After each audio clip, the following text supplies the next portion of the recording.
د هغې نه بعد یو خور سوال کړی دی، ناشنا سوال یې کړی دی. وایي زه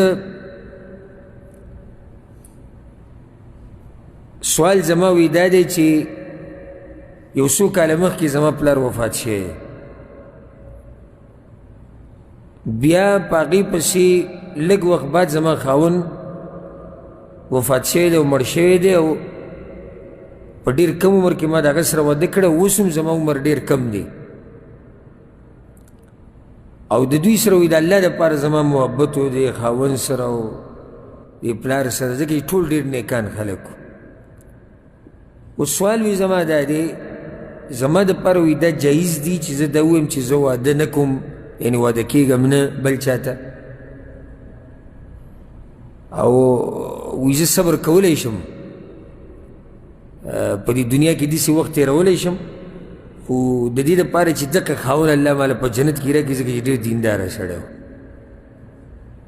نو زما دا اراده ده چې زه صبر کوم چې دغه دینداره خاوند راته میلاو شي، ځکه چې د هغه سره وایي ما لږ ژوند تېر کړی، خو انتهایي دینداره او الله والا انسان، نو زه غواړم چې د هغه سره ژوند تېر کړم. او دا مې سوچ دی چې د ده نه غوره بل څوک نه میلاویږي ما ته، د ده په شان دینداره او د ده نه زیات دینداره دا ما ته څوک نشي میلاویلی. نو تاسو څه وایئ دې باره کې؟ الجواب، اولنۍ خبره خو موږ دې خور ته دا کوو چې الله دې د دوی والد صاحب او د دوی خاوند چې کوم و ټول الله وبخي، او دنیا د امتحاناتو ځای دی. ولنبلونكم بشيء من الخوف والجوع ونقص من الأموال والأنفس والثمرات وبشر الصابرين الذين إذا أصابتهم مصيبة قالوا إنا لله وإنا إليه راجعون. الله وی لازم به سخت راځي، لازم به راځي الله وی. نو چې الله وی لازم به راځي، نو دا سختي به لازم په موږ راځي، په دې کې به صبر کوو. دویم د دې خور صفت هم کول پکار دي چې داسې الحمدلله دینداره زنانه او دینداره خویندې میندې لوڼه شتي په دې معاشره کې الحمدلله، چې صرف دې دپاره دا ټول ژوند بغیر خاونده تېروي چې دغه دینداره سړی ورته په جنت کې میلاو شي.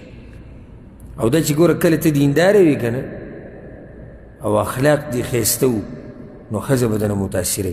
ښځه ګوره پیسو ته نه ګوري، ها ښځه چېرته پیسو ته نه ګوري، او نه ښځه ګوره شکل او بدن ته ګوري، ښځه چې ګوري هغه اخلاق او کردار او دیندارۍ ته ګوري.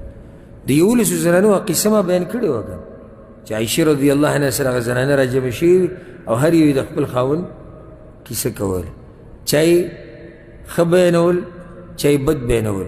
څومره زنانو چې بد بیان کړي د خپلو خاوندانو، یوې پکې هم دا نه دي ویلي چې زما خاوند غریب دی، یوې هم دا نه دي ویلي چې زما خاوند تور رنګی دی یا چیت دی یا بدرنګه دی یا ډېر موټا دی او یا ډېر نری دی او یا ډېر زیات دنګ دی. یوې ښځې هم دا نه دي ویلي. هر یوې چې سر ټکولی د خاوند د خوی نه یې سر ټکولی. د زنانه زړه که ګټل غواړي، په دیندارۍ ګټلی کېږي، په ښایسته کردار په درون خوی ګټلی کېږي، چې کور کې ته یې و هغو ته پته یي محسوسوي چې او یو درون او عظیم انسان په دې کور کې دی. ښځه ګوره په مال نه راټینګېږي چې یو سړی وایي چې زه به خرچې ډېرې کوم، او یا یو سړی وایي چې ښایسته یم ډېر، نو ښایسته یې خپل ښایست په جیب کې کېد.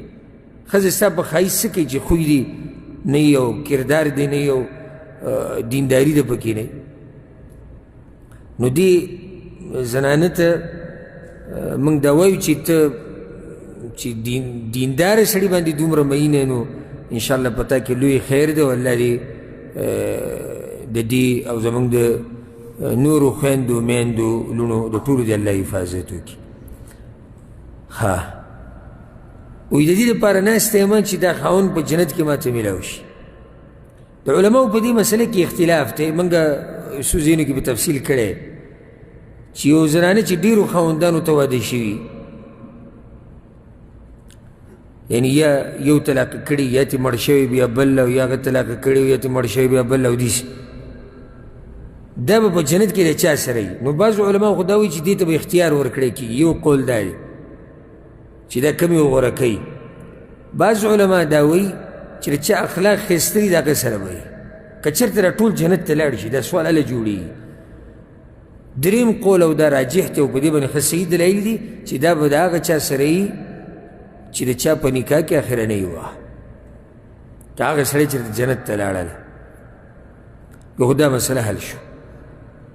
دویمه دا چې یو سړی مسلمان یو عاقل یو پوهی، هغه لازم د ځان دپاره د رشتې دپاره به ښه انسان غوره کوي. لکه څنګه چې دا خور وي چې زما زوړ خاوند ډېر ښه سړی و او زه دا یعنی نه منم چې د ده په شان خاوند ما ته بل میلاو شي. دا راځي د زنانو په ذهن کې، لکه ام سلمه رضی الله عنها روایت ابلو زمونږ بیان کوو مشکات کې چې پیغمبر صلی الله علیه وسلم هغې ته وویل انا لله و انا الیه راجعون وایه او دا وایه اللهم اجرني فی مصیبتي واخلف لي خیرا منها. یا الله دې ابو سلمه نه غوره راکړي. وی به وي چې ای المسلمین خیر من ابي سلمه، نو د ابو سلمه نه غوره څوک دی چې الله مې ماله راکړي، الله وله غوره ورکړو. نو دې خور ته موږ دا وایو ته دقه دعا وغواړه، الله به د هغه خاوند نه غوره درکړي. دغه شان بغیر د واده نه ژوند تېرول دې ورته موږ نصیحت نه کوو او نه دا ښه کار دی، ځکه چې عمر کم دی، فتنې ډېرې دي او هر طرف نه خصوصا نن سبا دا نیټ او ټکنالوجي دا اسمان سره خبرې کوي او فتنې ډېرې. اکثر زنانه چې داسې ناستې کور کې دا به ښه پاکه زنانه وي، خو بعض ذلیله او بعض بیماران هغوی چې څو پورې په ښځو بهتانونه نه یې لګولي نو هغوی وخت نه پاس کېږي، نو داسې زنانه باندې کله ناکله دا قسمه بهتانونه ولګي. نو ځکه موږ دې خور ته دا وایو چې که ته دا وایې چې زه واده نه کوم او داسې به ناست یم، نو شریعت دا کار نه خوښوي. شریعت دا وایي لکه پیغمبر صلی الله علیه وسلم چې ټولو ځوانانو ته دا ویلي دي، وایي تاسو کې چې څوک د واده طاقت لري واده وکړئ، ځکه چې دې سره به ستاسو عورت په حفاظت کړي.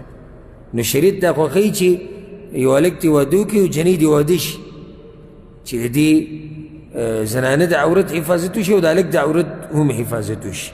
دې خور ته موږ دا وایو که چېرته څوک د پسې راشي او دینداره او ته د دیندارۍ او د اخلاقو نه راځي، نو د هغه سره